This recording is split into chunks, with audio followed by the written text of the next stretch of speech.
Buenas noches, acá nos encontramos otra vez para seguir con nuestras catequesis sobre los sacramentos y sobre la liturgia de la Iglesia.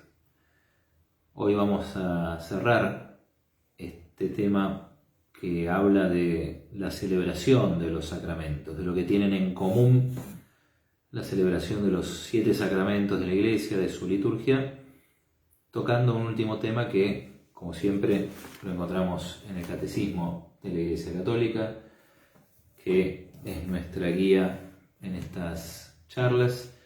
Y el tema del que vamos a hablar hoy es el de la diversidad litúrgica y la unidad del misterio. Pero antes, mientras se van conectando, buenas noches a los que están por ahí, me parecía importante volver a recordar una vez más, ya que estamos cerrando esta parte en la que hablamos de los sacramentos en general. ¿Qué son los sacramentos? Y a veces viene bien refrescarlo, aun cuando sea como una definición de catecismo, ¿no? Pero siempre viene bien volver ahí, aunque uno lo aprenda de memoria, eso quiero decir, porque después, con la ayuda de Dios, del Espíritu Santo, uno va profundizando en el significado de estas cosas. ¿Sí? Antes de entrar en el tema de hoy, recordemos una vez más qué son los sacramentos para la Iglesia Católica. Los sacramentos son signos eficaces de la gracia, signos sensibles que podemos ver, sentir, tocar, oler, eficaces que realmente comunican, ¿qué cosa? La gracia de Dios, esta vida nueva que a nosotros nos viene por Jesucristo, la vida de los hijos de Dios. Los sacramentos fueron instituidos por el mismo Cristo. Los 7 sacramentos fueron instituidos por Jesús, Hijo de Dios. Fueron confiados a la Iglesia. Ya hemos hablado, ¿sí?, de cómo la Iglesia ha recibido y el discernimiento que ha debido hacer a lo largo del tiempo, incluso de siglos, con respecto a los sacramentos. Y por medio de ello, como decíamos, se nos concede, se nos dispensa la vida divina. ¿Sí? Signos sensibles, entonces, eficaces de la gracia, instituidos por Cristo, confiados a la Iglesia, por los cuales nos es dispensada la vida divina. Quería refrescar eso antes de arrancar con el tema de esta noche. Saludo a todos los que están por ahí. Hola Alejandra, Olga, Gonzalo. ¿Quién más anda por ahí? Miriam. Bueno, todos los que están por ahí. Y bueno, recemos para poner en manos de la Virgen este encuentro y para invocar al Espíritu Santo, para que sea Él el que nos vaya iluminando y guiando a la verdad toda entera. En nombre del Padre, y del Hijo, y del Espíritu Santo. Amén. Dios te salve María, llena eres de gracia, el Señor es contigo. Bendita tú eres entre todas las mujeres, y bendito es el fruto de tu vientre, Jesús. Santa María, Madre de Dios, ruega por nosotros pecadores, ahora y en la hora de nuestra muerte. Amén. Ven Espíritu Santo, llena los corazones de tus fieles y enciende en ellos el fuego de tu amor. Envía tu Espíritu y serán creadas todas las cosas y renovarás la faz de la tierra. Oh Dios, que has instruido los corazones de tus fieles con la luz del Espíritu Santo, concédenos que sintamos rectamente con el mismo Espíritu y gocemos siempre de su divino consuelo. Por Jesucristo nuestro Señor. Amén.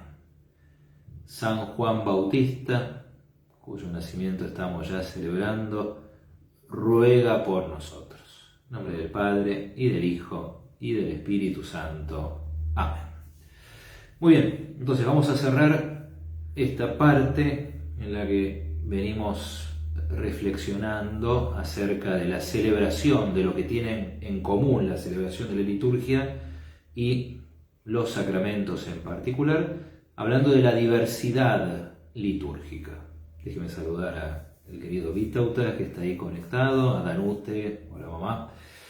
Vamos a hablar entonces de la diversidad litúrgica, porque venimos hablando de la liturgia, venimos hablando de los sacramentos, de cómo se celebran, pero, y está buenísimo que el catecismo lo haga notar y cierre esta parte del catecismo, recordando que hay dentro de la Iglesia católica una gran diversidad litúrgica. ¿Qué significa esta idea de diversidad litúrgica? Que hay muchos ritos, o mejor dicho, que no siempre los sacramentos se celebran de la misma manera. ¿Sí? No siempre la liturgia se celebra de la misma manera. Los mismos misterios se expresan y se celebran con ritos diversos. De eso vamos a hablar un poquito esta noche. Como siempre, buscamos algún pasaje de la Escritura, de la Palabra de Dios que nos ilumine para esto que vamos a tratar.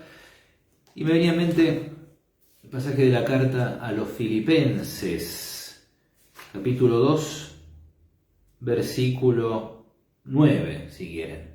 Este himno que está al comienzo de la carta de los Filipenses es el himno de la kénosis, el himno de la humillación, del anonadamiento de Jesucristo, que nos habla del misterio de la encarnación, nos habla del misterio de la cruz, y termina diciendo esto, termina así, a partir del versículo 9. Filipenses 2:9. Por eso, por todo el anonadamiento y la obediencia hasta la muerte y muerte de cruz, Dios lo exaltó a Jesucristo y le dio el nombre que está sobre todo nombre, para que al nombre de Jesús se doble toda rodilla, en el cielo, en la tierra y en los abismos, y toda lengua proclame, para gloria de Dios Padre, Jesucristo es el Señor. Toda lengua proclame, Jesucristo es el Señor. Hay una sola alabanza, un solo mensaje, y es este, un solo misterio: Jesucristo es el Señor. Y Dios quiere que toda lengua lo proclame. Ahora, se me ocurre algo muy básico, muy elemental, tal vez, ¿sí? Pero toda lengua no lo proclama en la misma lengua o de la misma manera. No lo proclama con la misma lengua el que habla español, el que habla inglés, el que habla alemán, el que habla francés o portugués o el idioma que sea. ¿Sí? Por eso es parte del plan de Dios que toda lengua proclame: Jesucristo es el Señor. ¿Sí? Se puede decir y proclamar, y esto no es solamente una cuestión lingüística, ¿sí? Que Jesucristo es el Señor de muchas maneras, ¿sí? O mejor dicho, sí, usando distintas palabras y distintas lenguas. Y esto de las lenguas evoca lo que pasó en Pentecostés. Si vamos a los Hechos de los Apóstoles, ¿sí? Déjenme encontrarlo. Todos conocemos el relato de Pentecostés. En el versículo 1, primero de los Hechos de los Apóstoles, versículo 2, si no voy a recordar todo el relato que hay en los Hechos de Pentecostés, de cuando desciende el Espíritu Santo sobre la Virgen, los apóstoles. Leo solamente este versículo, Hechos de los Apóstoles 2:4. Todos quedaron llenos del Espíritu Santo y comenzaron a hablar en distintas lenguas, según el Espíritu les permitía expresarse. Y todos los que estaban ahí en Jerusalén en ese momento, se mencionan muchos pueblos muy distintos, todos los oímos proclamar en nuestras lenguas las maravillas de Dios. Otra vez, sabemos que el don de lenguas es un carisma propio del Espíritu Santo, pero pienso que esto también nos ilumina, ¿sí? Porque el Espíritu habla a los diversos pueblos por medio de los apóstoles, por medio de la Iglesia. Esos pueblos cada uno lo escucha en su lengua y después también expresa el mensaje y la alabanza en su propia lengua. Y a mí me parece que eso explica cómo van surgiendo los distintos ritos que hay en la Iglesia. Porque los hay, y muchos, y eso es lo que queremos recordar hoy mismo, ¿sí? Fíjense lo que dice el Catecismo en el párrafo 1200. Veo ahí varios alumnos o exalumnos del Instituto de Teología, Juan Carlos, Diácono Aníbal, Víctor también. Buenas noches a todos. Dice el Catecismo, y acá estamos en el párrafo 1200. ¿Sí? El misterio celebrado en la liturgia es uno, pero las formas de celebración son diversas. Tengámoslo así, como un principio. Es un solo misterio, porque al final el misterio que se celebra en la liturgia es el misterio de Jesucristo. Es el misterio pascual de nuestro Señor. Pero las formas de celebración son diversas. Y agrega algo más el Catecismo. La riqueza insondable del misterio de Cristo es tal que ninguna tradición litúrgica puede agotar su expresión. Y la riqueza del misterio de Cristo es tan grande que no alcanza una tradición para expresar todo lo que está contenido en ese misterio. Por eso, como lo dice el Catecismo, cuando las cosas se dan bien, ordenadamente, según Dios, las distintas tradiciones litúrgicas se van complementando. Porque estas tradiciones litúrgicas, estas distintas formas de celebrar la liturgia y los sacramentos van surgiendo del encuentro entre el Evangelio y las distintas culturas a las cuales es predicado el Evangelio. Y esto es parte de la misión de la Iglesia. También lo recuerda el Catecismo. Vayan a todo el mundo y anuncien el Evangelio. Entonces, cuando se va dando este encuentro, ¿sí?, cada cultura va recibiendo y expresando el Evangelio según sus modos propios. Enseguida vamos a agregar algo más, pero ninguna lo puede hacer completamente. Ninguna agota el misterio de Jesucristo. Hay distintos énfasis en distintos aspectos del misterio, como son los distintos carismas dentro de la Iglesia. ¿Sí? Se me ocurre pensar en énfasis que ponen algunas congregaciones, por ejemplo, religiosas, ¿no? Unas ponen énfasis en la pobreza, otras en la misericordia, etcétera, etcétera. Y todos se complementan para hacer como un mosaico que nos muestra el rostro de Cristo. Algo así, me animo a decir, pasa también con las distintas tradiciones litúrgicas.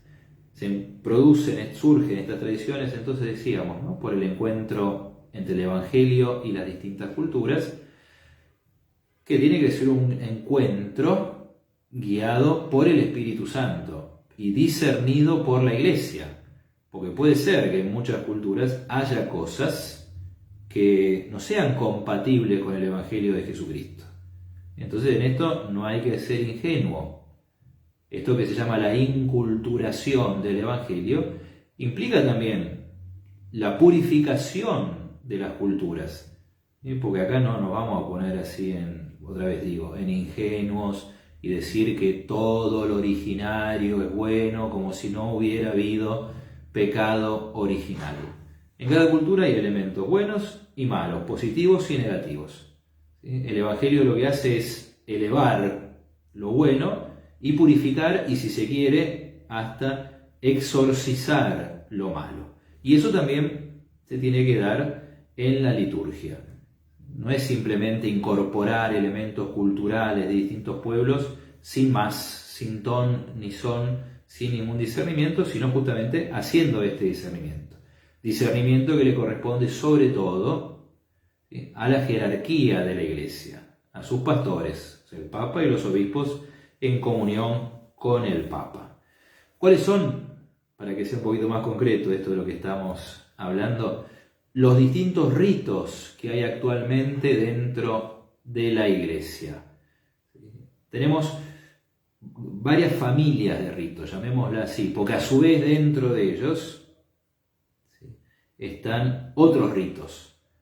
Está el rito latino, al cual nosotros, la mayoría, pertenecemos, el rito que normalmente se celebra en nuestras parroquias, y hay distintos ritos, llamémoslos orientales, para englobarlos en un solo nombre, como el bizantino, más griego, alejandrino o copto, de la zona de Egipto, siríaco, armenio, maronita y caldeo. Ahí ya empezamos a entrever qué riqueza y qué variedad que hay dentro de la liturgia de la Iglesia.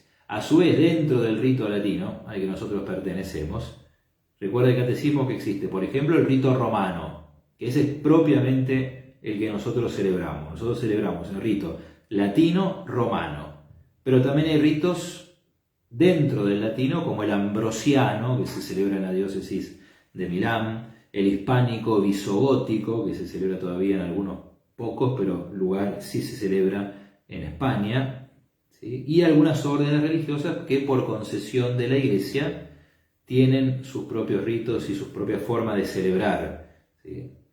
No es que haya grandes diferencias dentro del rito latino, pero sí las hay. Lo digo porque alguna vez me tocó, estando en Italia, celebrar en el rito ambrosiano. Hay alguna diferencia, sobre todo de orden. Por ejemplo, nosotros nos damos el saludo de la paz, pandemia mendiante, antes de la comunión. En el rito ambrosiano, el saludo de la paz se da antes de llevar las ofrendas al altar. Un poco recordando lo que dice Jesús en el Evangelio de Mateo, ¿no? Si tu hermano tiene algo contra ti, que primero reconciliate con tu hermano y después llevas tu ofrenda al altar. Bueno, esas son algunas diferencias. En el rito bizantino ya hay más diferencias. Alguna vez, muy poco, tocó con celebrar. Se canta todo, ¿sí? Hay muchas más repeticiones, muchas más inclinaciones. A ese tipo de diferencias nos referimos, ¿sí? Bien, entonces la celebración de la liturgia debe corresponder al genio y a la cultura de los diferentes pueblos, dice el catecismo. Y esto recordando un principio del cual ya habíamos hablado, ¿sí? Y es que en cada sacramento hay una parte inmutable, que es de institución divina, hay cosas que estableció Jesucristo, y hay partes susceptibles de cambio. La Iglesia de lo inmutable es guardiana, dice así el catecismo. Estoy leyendo el párrafo 1205. Pero en aquellas cosas que son susceptibles de cambio, la Iglesia tiene el poder y a veces incluso el deber de adaptar a la cultura de los pueblos recientemente evangelizados su liturgia. ¿Quién decía esto? Está en el catecismo. Pero esto lo decía Juan Pablo II, citado por el catecismo. Mientras hablo de esto, me viene en mente o me pasan por la mente algunas cosas más o menos relacionadas con el tema, ¿no? Por ejemplo, decía recién el catecismo, ¿no? Ninguna tradición litúrgica expresa toda la riqueza del misterio de Cristo. Por lo tanto, mucho menos un solo idioma puede expresar toda la riqueza del misterio de Cristo. Y me cruzan por la mente aquellos que de manera, y acá me animo a citar al Papa Francisco, ideológica, se aferran a ciertos ritos, ¿sí? Como la misa en latín, o la celebración de espaldas, etcétera, etcétera. No tengo nada en contra de eso. Justamente es un rito válido dentro de la Iglesia. Benedicto XVI lo llamó la forma extraordinaria del rito latino-romano, pero es uno entre muchos. ¿Y por qué digo que hay muchas veces una postura ideológica al respecto?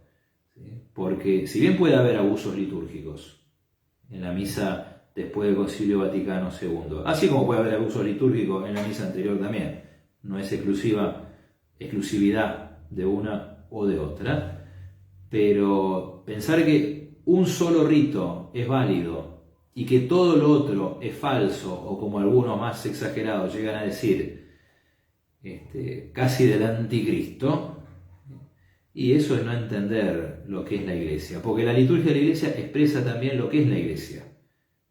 Lex orandi, lex credendi. Lo que nosotros rezamos es manifestación de nuestra fe. En fin, bueno, perdón por esta digresión. Y también decía Juan Pablo II, y con esto ya vamos terminando, el tema de esta noche es más bien breve, así que si quieren pueden ir pensando alguna pregunta o algún comentario que quieran compartir. Por ahí tenemos uno de los alumnos del Instituto de Teología, que es Juan Víctor. Vamos a ver si lo podemos sumar a la transmisión para que él nos cuente un poquito más, porque él ha estudiado estos temas. tal vez nos pueda contar un poco qué tienen de particular estos otros ritos. Nosotros conocemos el rito latino romano,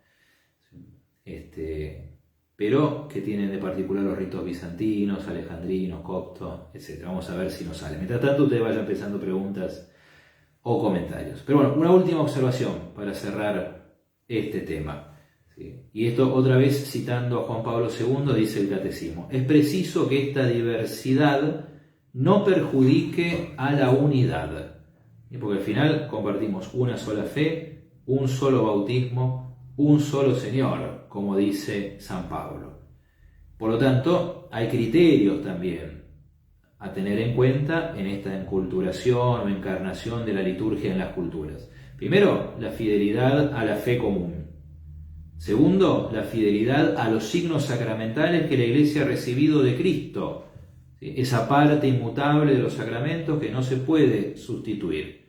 Y tercero, la comunión con la jerarquía. No cualquiera puede cambiar los ritos. Eso es parte de la misión de la jerarquía de la Iglesia. Y leo una última frase que también está muy buena, muy clara, de Juan Pablo II, en la que dice: la adaptación a las culturas exige una conversión del corazón y, si es preciso, rupturas con hábitos ancestrales incompatibles con la fe católica. De nuevo, no todo lo cultural es bueno, positivo o sano. Por eso, esta adaptación a las culturas puede llegar a exigir rupturas con hábitos ancestrales incompatibles con la fe católica. ¿Qué sé yo? Algunos pueblos originarios hacían sacrificios humanos acá, en América. Digo algo ridículo, pero para que se entienda el concepto. Entonces, que nosotros vamos, para adaptarnos a esas culturas originarias, vamos a incorporar los sacrificios rituales así como los hacían ellos. Claramente no. Entonces, bueno, esto como para que lo sepamos al menos. Hay un montón de detalles que se nos escapan, ¿sí?, con respecto al modo de celebrar. Pero sepamos que dentro de la liturgia de la Iglesia, ¿sí?, hay una gran variedad de ritos, variedad de tradiciones que han ido surgiendo justamente de este encuentro entre el Evangelio y las distintas culturas a las que se fue anunciando el Evangelio. Ahí tenemos una pregunta de Fernando. ¿Cómo anda, Fernando? En el norte de España, dice, no se ponían de rodillas en la misa. Puede ser interesante, habría que ver por qué. De hecho, algunas personas todavía conservan la tradición de ponerse más tiempo de rodillas entre nosotros en las misas. Nosotros la costumbre es ponerse de rodillas para el momento de la consagración. Algunos lo extienden hasta el Padre Nuestro. Bueno, ese tipo de diferencias, que a veces son tradiciones más locales, otras veces son tradiciones más establecidas dentro de la Iglesia. Hola Vitautas, acá dice: en ocasión de la pandemia surgieron quienes decían que comulgar en la mano era profanar la Eucaristía. Sería bueno su aclaración. Bueno, gracias. Y me parece que ciertamente viene bien aclarar este punto. A ver, ¿por dónde empezamos? Si comulgar en la mano fuera una profanación, como muchos lo dicen, y estoy de acuerdo con lo que dice acá, o sea, comparto lo que dice Vitautas, cada vez que el sacerdote celebra la misa estaría profanando la Eucaristía. Porque el sacerdote toma la Eucaristía en la mano, ¿sí?, y comulga en la mano. Algunos dicen, bueno, pero la mano del sacerdote está consagrada por el orden. Bueno, sí, es cierto. Pero también es cierto que cada cristiano ha sido consagrado por el bautismo. No nos olvidemos de eso. Y señal de eso es el Santo Crisma. Y más todavía si hemos recibido el sacramento de la confirmación. ¿Cuál es el peligro de recibir la comunión en la mano? El peligro de recibir la comunión en la mano es que alguna partícula de la Eucaristía se caiga, se pierda. Y bueno, eso sí, digamos, no está bueno.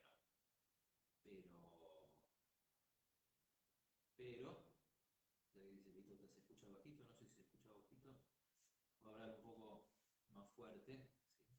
Hay que tener máximo cuidado en que no se caiga ninguna partícula, por supuesto. Parece que no se escucha bien. Si se puede hacer algo acá.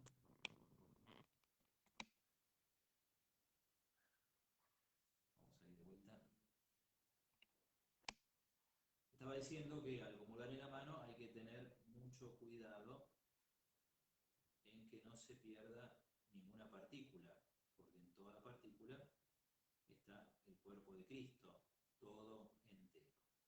Pero dicha esa salvedad, no hay ninguna profanación recibir en la mano la Eucaristía. Más si la autoridad de la Iglesia lo pide, la caridad también, que nos pide evitar el escándalo en situaciones como esta, no solamente el contagio, sino también el escándalo. Y francamente, lo digo así de manera muy personal, toda esta discusión con respecto a si comulgar en la mano o comulgar en la boca, repito, sin menospreciar el respeto debido a la Eucaristía, tiene un riesgo de fariseísmo o de hipocresía. Vamos a ver que dicen que no se escucha, pero no sé qué puede estar pasando. A ver, de alguna manera esto se silenció, ¿no?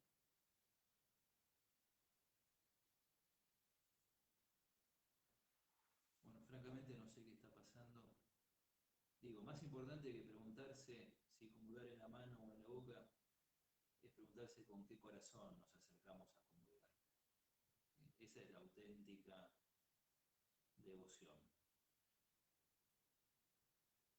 Bueno, parece que tenemos problema con el audio, que no se escucha. Francamente, no sé qué está pasando y esto es muy raro. Lamentablemente, entonces vamos a dejar acá. Vamos a ver si en la grabación se puede escuchar.